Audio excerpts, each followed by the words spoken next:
1-11 আভাস আমরা লক্ষ্য করছি। হাফেজে কোরআন হাসান ভাই শাহাদাত বরণ করেছেন।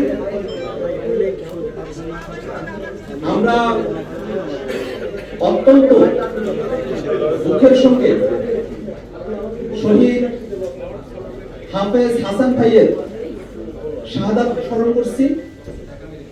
আমরা আল্লাহ রাব্বুল আলামিনের কাছে দোয়া করব, আল্লাহ রাব্বুল আলামিন যেন শহীদ হাসান ভাইকে জান্নাতের সর্বোচ্চ স্থান দান করেন। সম্মানিত উপস্থিতি, বাংলাদেশ বর্তমানে একটি ক্রান্তিকালীন সময় অতিবাহিত করছে। বাংলাদেশের রাজনীতিতে 1-11 আভাস আমরা লক্ষ্য করছি।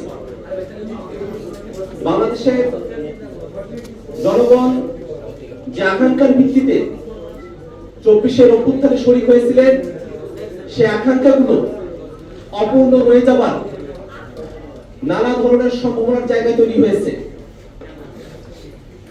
বাংলাদেশে গণতন্ত্রের প্রতি উত্তরণের জন্য এই জনপদের মানুষের যে লড়াই করেছেন, সে লড়াইকে সম্মান জানিয়ে ডক্টর মোহাম্মদ ইউনূসের নেতৃত্বে যে অন্তর্বর্তীকালীন সরকার গঠিত হয়েছে, সেই সরকারের উপরে বাংলাদেশের মানুষের যে আকাঙ্ক্ষা রয়েছে,